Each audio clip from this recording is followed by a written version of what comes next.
ತಂದೆ ಶಿವ ತಂದೆ ಸರಿ ಸಮರಾರು ನಿನ್ನ ಮುಂದೆ. ನನ್ನ ಬಿಂದು ತಂದೆ ನಿನ್ನ ರೂಪ ನಾನು ಕಂಡೆ. ನನ್ನ ಬಿಂದು ತಂದೆ ನಿನ್ನ ರೂಪ ನಾನು ಕಂಡೆ. ನನ್ನ ಬಿಂದು ತಂದೆ ನಿನ್ನ ರೂಪ ನಾನು ಕಂಡೆ. ನನ್ನ ಬಿಂದು ತಂದೆ ನಿನ್ನ ರೂಪ ನಾನು ಕಂಡೆ. ತಂದೆ ತಂದೆ ಶಿವ ತಂದೆ ಸರಿ ಸಮರಾರು ನಿನ್ನ ಮುಂದೆ. ತಂದೆ ತಂದೆ ಶಿವ ತಂದೆ ಸರಿ ಸಮರಾರು ನಿನ್ನ ಮುಂದೆ.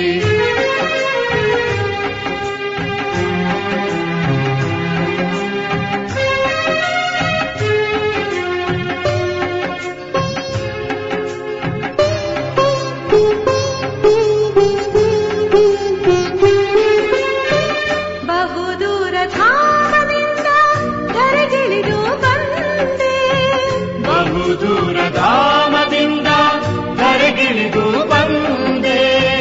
ದಿವ್ಯ ಜ್ಞಾನ ಭಂಡಾರ ತಂದೆ ರಾಜಯೋಗಿ ಮಾಡಿದೆ. ದಿವ್ಯ ಜ್ಞಾನ ಭಂಡಾರ ತಂದೆ ರಾಜಯೋಗಿ ಮಾಡಿದೆ. ಬ್ರಹ್ಮನ ರಥದಲ್ಲಿ ಕುಳಿತುಕೊಂಡೆ ಬಾಬಾ ಕುಳಿತುಕೊಂಡೆ. ಬ್ರಹ್ಮನ ರಥದಲ್ಲಿ ಕುಳಿತುಕೊಂಡೆ ಬಾಬಾ ಕುಳಿತುಕೊಂಡೆ. ತಂದೆ ತಂದೆ ಶಿವ ತಂದೆ ಸರಿ ಸಮರಾರು ನಿನ್ನ ಮುಂದೆ. ತಂದೆ ತಂದೆ ಶಿವ ತಂದೆ ಸರಿ ಸಮರಾರು ನಿನ್ನ ಮುಂದೆ.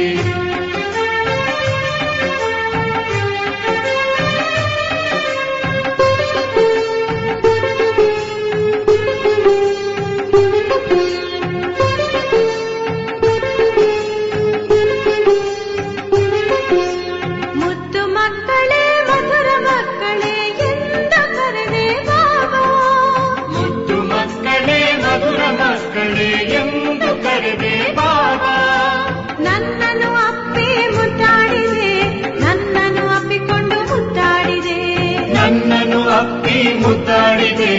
ನನ್ನನ್ನು ಅಪ್ಪಿಕೊಂಡು ಮುದ್ದಾಡಿದೆ. ತಂದೆ ತಂದೆ ಶಿವ ತಂದೆ ಸರಿ ಸಮರಾರು ನಿನ್ನ ಮುಂದೆ. ತಂದೆ ತಂದೆ ಶಿವ ತಂದೆ ಸರಿ ಸಮರಾರು ನಿನ್ನ ಮುಂದೆ.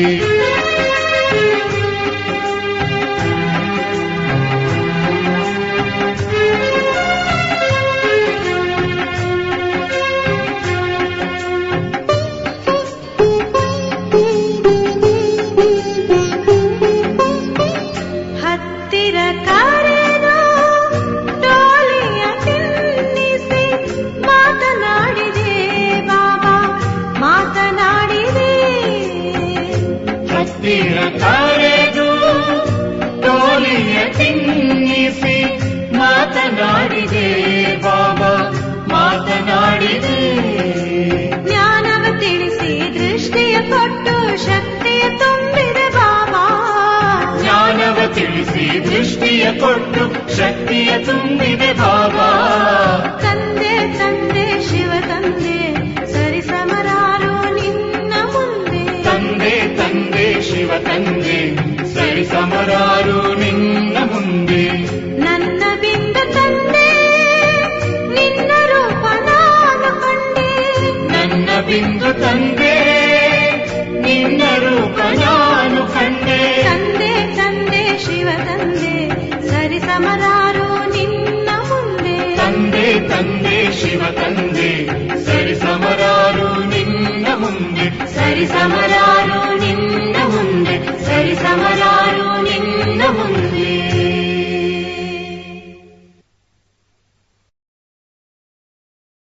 ಓಂ ಶಾಂತಿ.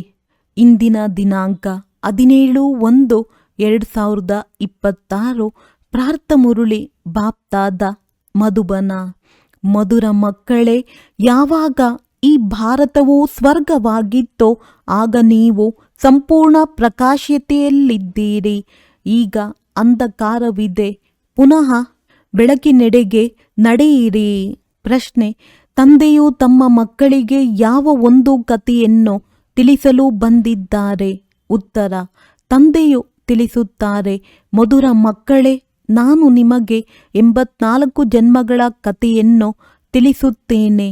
ನೀವು ಮೊಟ್ಟ ಮೊದಲ ಜನ್ಮದಲ್ಲಿದ್ದಾಗ ಒಂದೇ ದೈವಿ ಧರ್ಮವಿತ್ತು. ಮತ್ತೆ ನೀವೇ 2 ಯುಗಗಳ ನಂತರ ದೊಡ್ಡ ದೊಡ್ಡ ಮಂದಿರಗಳನ್ನು ಕಟ್ಟಿಸಿದ್ದೀರಿ, ಭಕ್ತಿಯನ್ನು ಆರಂಭಿಸಿದ್ದೀರಿ. ಈಗ ನಿಮ್ಮದ್ದು ಇದು ಅಂತಿಮದಲ್ಲಿಯೂ ಅಂತಿಮ ಜನ್ಮವಾಗಿದೆ.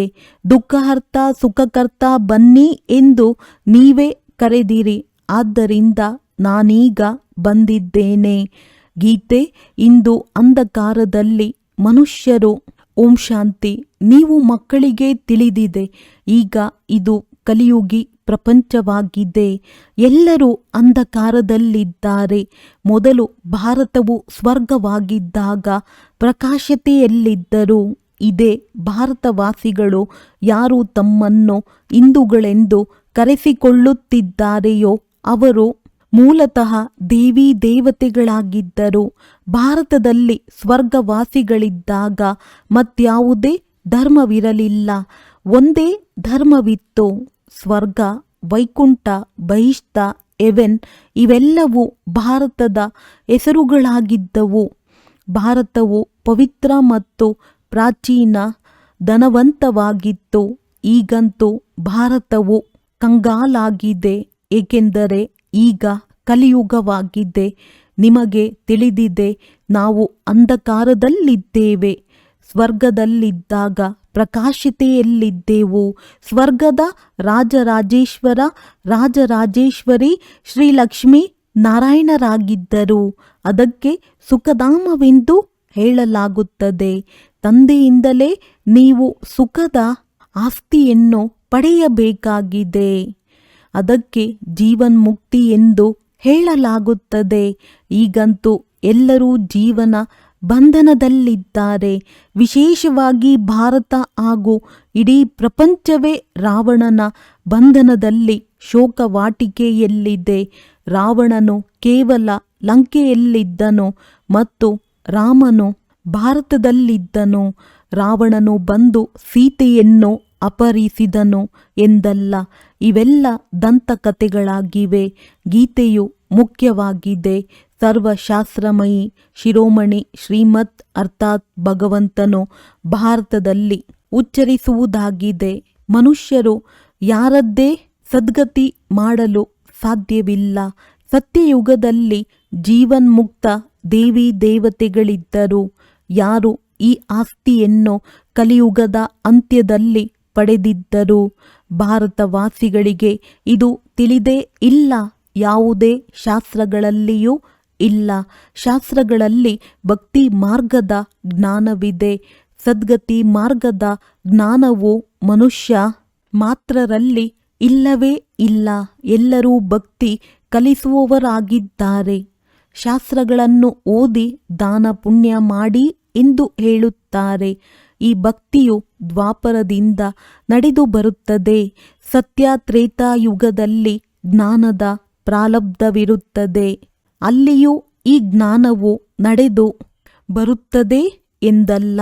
ಭಾರತಕ್ಕೆ ಯಾವ ಆಸ್ತಿ ಇತ್ತೋ ಅದು ತಂದೆಯಿಂದ ಸಂಗಮ ಯುಗದಲ್ಲಿಯೇ ಸಿಕ್ಕಿತು. ಅದು ಈಗ ಪುನಃ ನಿಮಗೆ ಸಿಗುತ್ತಿದೆ.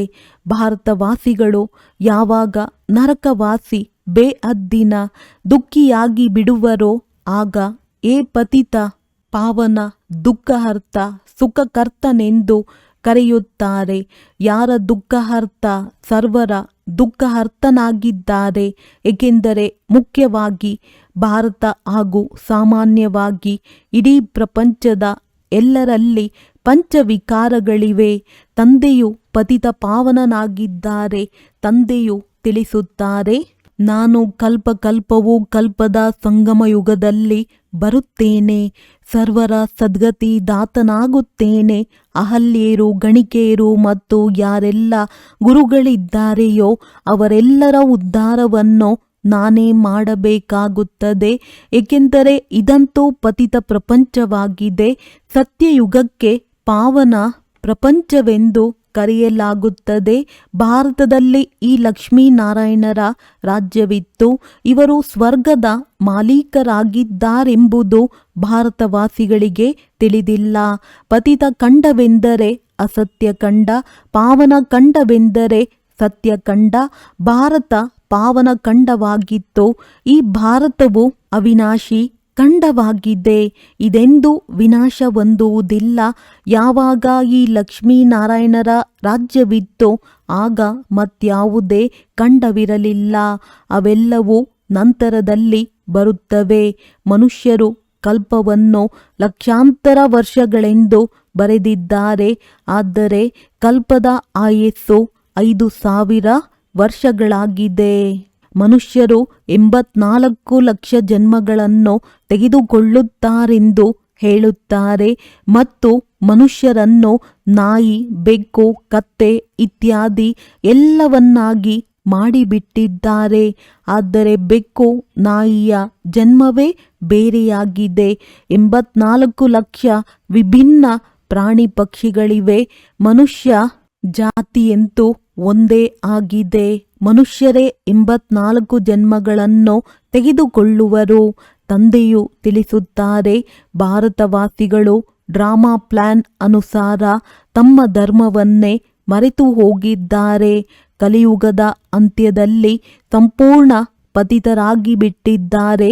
ಮತ್ತೆ ಸಂಗಮಯುಗದಲ್ಲಿ ಬಂದು ಪಾವನ ಮಾಡುತ್ತಾರೆ. ಇದಕ್ಕೆ ದುಃಖಧಾಮವೆಂದು ಹೇಳಲಾಗುತ್ತದೆ. ನಂತರ ಇದೇ ಭಾರತವು ಸುಖಧಾಮವಾಗುವುದು.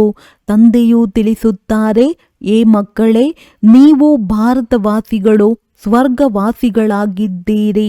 ನಂತರ ನೀವು 84 ಜನ್ಮಗಳ ಏಣಿಯನ್ನು ಇಳಿಯುತ್ತೀರಿ.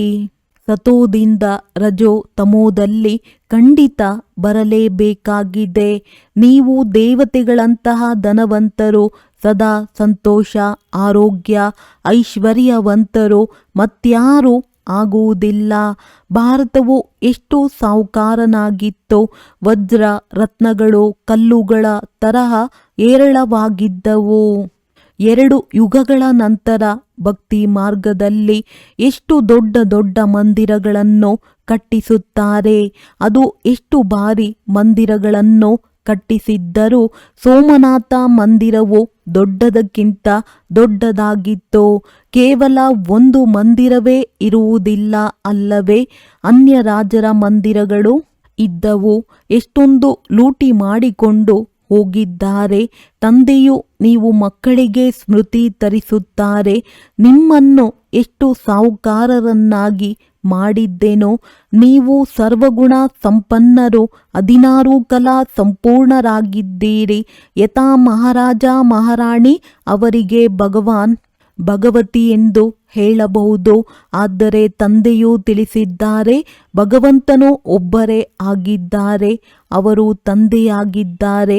ಕೇವಲ ಈಶ್ವರ ಅಥವಾ ಪ್ರಭು ಎಂದು ಹೇಳಿದಾಗಲೂ ಸಹ ಅವರು ಎಲ್ಲ ಆತ್ಮಗಳ ತಂದೆಯಾಗಿದ್ದಾರೆ ಎಂಬುದು ನೆನಪಿಗೆ ಬರುವುದಿಲ್ಲ. ತಂದೆಯು ಕುಳಿತು ಕಥೆಯನ್ನು ತಿಳಿಸುತ್ತಾರೆ. ಈಗ ನಿಮ್ಮದ್ದು ಬಹಳ ಜನ್ಮಗಳ ಅಂತಿಮ ಜನ್ಮವಾಗಿದೆ. ಕೇವಲ ಒಬ್ಬರ ಮಾತಿಲ್ಲ ಅಥವಾ ಯಾವುದೇ ಯುದ್ಧದ ಮೈದಾನ ಇತ್ಯಾದಿಗಳಿಲ್ಲ. ಭಾರತವಾಸಿಗಳು ಅವರ ರಾಜ್ಯವಿತ್ತೆಂಬುದನ್ನು ಸಹ ಮರೆತು ಹೋಗಿದ್ದಾರೆ. ಸತ್ಯಯುಗದ ಆಯಸ್ಸನ್ನು ಬಹಳ ಉದ್ದಗಲ ಮಾಡಿರುವುದರಿಂದ ಬಹಳ ದೂರ ತೆಗೆದುಕೊಂಡು ಹೋಗಿದ್ದಾರೆ. ತಂದೆಯು ಬಂದು ತಿಳಿಸುತ್ತಾರೆ, ಮನುಷ್ಯರಿಗೆ ಭಗವಂತನೆಂದು ಹೇಳಲು ಸಾಧ್ಯವಿಲ್ಲ. ಮನುಷ್ಯರು ಯಾರದ್ದೇ ಸದ್ಗತಿ ಮಾಡಲು ಸಾಧ್ಯವಿಲ್ಲ. ಸರ್ವರ ಸದ್ಗತಿದಾತ, ಪತಿತ ಪಾವನ, ಕರ್ತನೊಬ್ಬನೇ ಎಂದು ಗಾದೆ ಮಾತಿದೆ. ಒಬ್ಬರೇ ಸತ್ಯ ತಂದೆಯಾಗಿದ್ದಾರೆ. ಅವರು ಸತ್ಯ ಖಂಡದ ಸ್ಥಾಪನೆ ಮಾಡುವವರಾಗಿದ್ದಾರೆ. ಪೂಜೆಯನ್ನು ಮಾಡುತ್ತಾರೆ. ಆದರೆ ಭಕ್ತಿ ಮಾರ್ಗದಲ್ಲಿ ನೀವು ಯಾರ ಪೂಜೆ ಮಾಡುತ್ತಾ ಬಂದಿದ್ದೀರೋ ಅವರಲ್ಲಿ ಯಾರೊಬ್ಬರ ಚರಿತ್ರೆಯನ್ನು ತಿಳಿದುಕೊಂಡಿಲ್ಲ. ಆದ್ದರಿಂದ ತಂದೆಯು ತಿಳಿಸುತ್ತಾರೆ, ನೀವು ಶಿವ ಜಯಂತಿಯನ್ನಂತೂ ಆಚರಿಸುತ್ತೀರಲ್ಲವೇ? ತಂದೆಯು ಹೊಸ ಸೃಷ್ಟಿಯ ರಚಯಿತನಾಗಿದ್ದಾರೆ. ಅವರು ಬೇಅದ್ದಿನ ಸುಖ ಕೊಡುವವರಾಗಿದ್ದಾರೆ. ಸತ್ಯಯುಗದಲ್ಲಿ ಬಹಳ ಸುಖವಿತ್ತು. ಅದನ್ನು ಯಾರು ಮತ್ತು ಹೇಗೆ ಸ್ಥಾಪನೆ ಮಾಡಿದರು? ಇದನ್ನು ತಂದೆಯೇ ತಿಳಿಸುತ್ತಾರೆ. ನರಕವಾಸಿಗಳನ್ನು ಸ್ವರ್ಗವಾಸಿಗಳನ್ನಾಗಿ ಮಾಡುವುದು ಅಥವಾ ಭ್ರಷ್ಟಾಚಾರಿಗಳನ್ನು ಶ್ರೇಷ್ಠಾಚಾರಿ ದೇವತೆಗಳನ್ನಾಗಿ ಮಾಡುವುದು ತಂದೆಯ ಕರ್ತವ್ಯವೇ ಆಗಿದೆ. ತಂದೆಯು ತಿಳಿಸುತ್ತಾರೆ, ನಾನು ನೀವು ಮಕ್ಕಳನ್ನು ಪಾವನರನ್ನಾಗಿ ಮಾಡುತ್ತೇನೆ. ನೀವು ಸ್ವರ್ಗದ ಮಾಲೀಕರಾಗುತ್ತೀರಿ. ನಿಮ್ಮನ್ನು ಪತಿತರನ್ನಾಗಿ ಯಾರು ಮಾಡುತ್ತಾರೆ? ಈ ರಾವಣ. ದುಃಖವನ್ನು ಸಹ ಈಶ್ವರನೇ ಕೊಡುತ್ತಾರೆಂದು ಮನುಷ್ಯರು ಹೇಳುತ್ತಾರೆ. ಆದರೆ ತಂದೆಯು ತಿಳಿಸುತ್ತಾರೆ, ನಾನಂತೂ ಎಲ್ಲರಿಗೆ ಇಷ್ಟೊಂದು ಸುಖವನ್ನು ಕೊಡುತ್ತೇನೆ. ಮತ್ತೆ ಅರ್ಧ ಕಲ್ಪದವರೆಗೆ ನೀವು ತಂದೆಯ ಸ್ಮರಣೆಯನ್ನೇ ಮಾಡುವುದಿಲ್ಲ. ನಂತರ ರಾವಣ ರಾಜ್ಯವಾದಾಗ ಎಲ್ಲರ ಪೂಜೆ ಮಾಡತೊಡಗುತ್ತೀರಿ. ನಿಮ್ಮದ್ದು ಇದು ಬಹಳ ಜನ್ಮಗಳ ಅಂತಿಮ ಜನ್ಮವಾಗಿದೆ. ಬಾಬಾ, ನಾವು ಎಷ್ಟು ಜನ್ಮಗಳನ್ನು ತೆಗೆದುಕೊಂಡೆವು ಎಂದು ಕೇಳುತ್ತಾರೆ. ಅದಕ್ಕೆ ತಂದೆಯು ಹೇಳುತ್ತಾರೆ, ಮಧುರಾತಿ ಮಧುರ ಭಾರತವಾಸಿಗಳೇ, ಏ ಆತ್ಮರೇ, ಈಗ ನಿಮಗೆ ಬೇಅದ್ದಿನ ಆಸ್ತಿಯನ್ನು ಕೊಡುತ್ತೇನೆ. ಮಕ್ಕಳೇ, ನೀವು 84 ಜನ್ಮಗಳನ್ನು ತೆಗೆದುಕೊಂಡಿದ್ದೀರಿ. ನೀವೀಗ 21 ಜನ್ಮಗಳಿಗಾಗಿ ತಂದೆಯಿಂದ ಆಸ್ತಿಯನ್ನು ಪಡೆಯಲು ಬಂದಿದ್ದೀರಿ. ಎಲ್ಲರೂ ಒಟ್ಟಿಗೆ ಬರುವುದಿಲ್ಲ. ನೀವೇ ಸತ್ಯಯುಗದ ಸೂರ್ಯವಂಶಿ ಪದವಿಯನ್ನು ಪುನಃ ತೆಗೆದುಕೊಳ್ಳುತ್ತೀರಿ. ಅರ್ಥಾತ್ ಸತ್ಯ ತಂದೆಯಿಂದ ಸತ್ಯ ನರನಿಂದ ನಾರಾಯಣನಾಗುವ ಜ್ಞಾನವನ್ನು ಕೇಳುತ್ತೀರಿ. ಇದು ಜ್ಞಾನ, ಅದು ಭಕ್ತಿಯಾಗಿದೆ. ಶಾಸ್ತ್ರಗಳೆಲ್ಲವೂ ಭಕ್ತಿ ಮಾರ್ಗಕ್ಕಾಗಿಯೇ ಇವೆ. ಅವು ಜ್ಞಾನ ಮಾರ್ಗದ ಶಾಸ್ತ್ರಗಳಲ್ಲ. ಇದು ಆಧ್ಯಾತ್ಮಿಕ ಜ್ಞಾನವಾಗಿದೆ. ಪರಮ ಆತ್ಮನೇ ಕುಳಿತು ಜ್ಞಾನವನ್ನು ತಿಳಿಸುತ್ತಾರೆ. ಅಂದಾಗ ಮಕ್ಕಳು ಆತ್ಮ ಅಭಿಮಾನಿಯಾಗಬೇಕಾಗಿದೆ. ತಮ್ಮನ್ನು ಆತ್ಮನಿಶ್ಚಯ ಮಾಡಿಕೊಂಡು ನನ್ನೊಬ್ಬನನ್ನೇ ನೆನಪು ಮಾಡಿ. ತಂದೆಯು ತಿಳಿಸುತ್ತಾರೆ, ಆತ್ಮದಲ್ಲಿಯೇ ಒಳ್ಳೆಯ ಅಥವಾ ಕೆಟ್ಟ ಸಂಸ್ಕಾರವಿರುತ್ತದೆ. ಅದರನುಸಾರವಾಗಿಯೇ ಮನುಷ್ಯನಿಗೆ ಒಳ್ಳೆಯ ಅಥವಾ ಕೆಟ್ಟ ಜನ್ಮ ಸಿಗುತ್ತದೆ. ತಂದೆಯು ತಿಳಿಸುತ್ತಾರೆ, ಇವರು ಬ್ರಹ್ಮ. ಯಾರು ಪಾವನರಾಗಿದ್ದರೋ ಅವರೇ ಈಗ ಅಂತಿಮ ಜನ್ಮದಲ್ಲಿ ಪತಿತನಾಗಿದ್ದಾರೆ. ತತತ್ವಂ. ತಂದೆಯಾದ ನಾನು ಈ ಹಳೆಯ ರಾವಣ ಪ್ರಪಂಚ ಪತಿತ ಪ್ರಪಂಚದಲ್ಲಿ ಬರಬೇಕಾಗುತ್ತದೆ. ಯಾರು ಪುನಃ ಮೊದಲ ನಂಬರಿನಲ್ಲಿ ಹೋಗಬೇಕಾಗಿದೆಯೋ ಅವರ ತನುವಿನಲ್ಲಿಯೇ ಬರುತ್ತೇನೆ. ಸೂರ್ಯ ವಂಶಿಗಳೇ ಪೂರ್ಣ 84 ಜನ್ಮಗಳನ್ನು ತೆಗೆದುಕೊಳ್ಳುತ್ತಾರೆ. ಇವರು ಬ್ರಹ್ಮವಂಶಿ ಬ್ರಾಹ್ಮಣರಾಗಿದ್ದಾರೆ. ತಂದೆಯು ಪ್ರತಿನಿತ್ಯವೂ ತಿಳಿಸುತ್ತಾರೆ, ಕಲ್ಲು ಬುದ್ಧಿಯವರನ್ನು ಪಾರಸ ಬುದ್ಧಿಯವರನ್ನಾಗಿ ಮಾಡುವುದು ಚಿಕ್ಕಮ್ಮನ ಮನೆಯಂತಲ್ಲ. ಏ ಆತ್ಮರೇ, ಈಗ ದೇಹಿ ಅಭಿಮಾನಿಯಾಗಿರಿ. ಏ ಆತ್ಮರೇ, ಒಬ್ಬ ತಂದೆಯನ್ನು ನೆನಪು ಮಾಡಿ ಮತ್ತು ರಾಜಧಾನಿಯನ್ನು ನೆನಪು ಮಾಡಿ. ದೇಹದ ಸಂಬಂಧಗಳನ್ನು ಬಿಡಿ. ಎಲ್ಲರೂ ಸಾಯಲೇಬೇಕಾಗಿದೆ. ಎಲ್ಲರದ್ದು ವಾನಪ್ರಸ್ಥ ಸ್ಥಿತಿಯಾಗಿದೆ. ಒಬ್ಬ ಸದ್ಗುರುವಿನ ವಿನಃ ಮತ್ಯಾರು ಸರ್ವರ ಸದ್ಗತಿದಾತನಾಗಲು ಸಾಧ್ಯವಿಲ್ಲ. ತಂದೆಯು ಹೇಳುತ್ತಾರೆ, ಏ ಭಾರತವಾಸಿ ಮಕ್ಕಳೇ, ನೀವು ಮೊಟ್ಟ ಮೊದಲು ನನ್ನಿಂದ ಅಗಲಿದ್ದೀರಿ. ಆತ್ಮಗಳು ಮತ್ತು ಪರಮಾತ್ಮನು ಬಹಳ ಕಾಲ ಅಗಲಿದ್ದರು ಎಂದು ಗಾಯನವಿದೆ. ಮೊಟ್ಟ ಮೊದಲಿಗೆ ನೀವು ಭಾರತವಾಸಿ ದೇವಿ ದೇವತಾ ಧರ್ಮದವರು ಬಂದಿದ್ದೀರಿ. ಅನ್ಯ ಧರ್ಮದವರ ಜನ್ಮಗಳು ಕಡಿಮೆ ಇರುತ್ತದೆ. ಇಡೀ ಚಕ್ರವು ಹೇಗೆ ಸುತ್ತುತ್ತದೆ ಎಂಬುದನ್ನು ತಂದೆಯು ತಿಳಿಸುತ್ತಾರೆ. ಯಾರು ಧಾರಣೆ ಮಾಡಿಸಲು ಸಾಧ್ಯವಿಲ್ಲವೋ ಅವರಿಗಾಗಿಯೇ ಬಹಳ ಸಹಜವಾಗಿದೆ. ಆತ್ಮಗಳು ಧಾರಣೆ ಮಾಡುತ್ತಾರೆ. ಆತ್ಮವೇ ಪುಣ್ಯಾತ್ಮ ಪಾಪಾತ್ಮನಾಗುತ್ತದೆ ಎಲ್ಲವೇ. ನಿಮ್ಮದ್ದು ಇದು 84ನೇ ಅಂತಿಮ ಜನ್ಮವಾಗಿದೆ. ನೀವೆಲ್ಲರೂ ವಾನಪ್ರಸ್ಥ ಸ್ಥಿತಿಯಲ್ಲಿದ್ದೀರಿ. ವಾನಪ್ರಸ್ಥ ಸ್ಥಿತಿಯಲ್ಲಿರುವವರು ಮಂತ್ರವನ್ನು ಪಡೆಯುವುದಕ್ಕಾಗಿ ಗುರುಗಳನ್ನು ಮಾಡಿಕೊಳ್ಳುತ್ತಾರೆ. ನೀವಂತೂ ಈಗ ದೇಹಧಾರಿ ಗುರುಗಳನ್ನು ಮಾಡಿಕೊಳ್ಳುವ ಅವಶ್ಯಕತೆ ಇಲ್ಲ. ನಾನು ನಿಮ್ಮೆಲ್ಲರ ತಂದೆ, ಶಿಕ್ಷಕ, ಸದ್ಗುರುವಾಗಿದ್ದೇನೆ. ಈ ಪತಿತ ಪಾವನ ಶಿವಬಾಬಾ ಎಂದು ನೀವು ನನಗೆ ಹೇಳುತ್ತೀರಿ. ಈಗ ಸ್ಮೃತಿ ಬಂದಿದೆ. ಎಲ್ಲ ಆತ್ಮರ ತಂದೆಯಾಗಿದ್ದಾರೆ. ಆತ್ಮವು ಸತ್ಯ ಚೈತನ್ಯವಾಗಿದೆ, ಏಕೆಂದರೆ ಅಮರನಾಗಿದೆ. ಎಲ್ಲ ಆತ್ಮರಲ್ಲಿ ಪಾತ್ರವು ಅಡಕವಾಗಿದೆ. ತಂದೆಯೂ ಸಹ ಸತ್ಯ ಚೈತನ್ಯನಾಗಿದ್ದಾರೆ.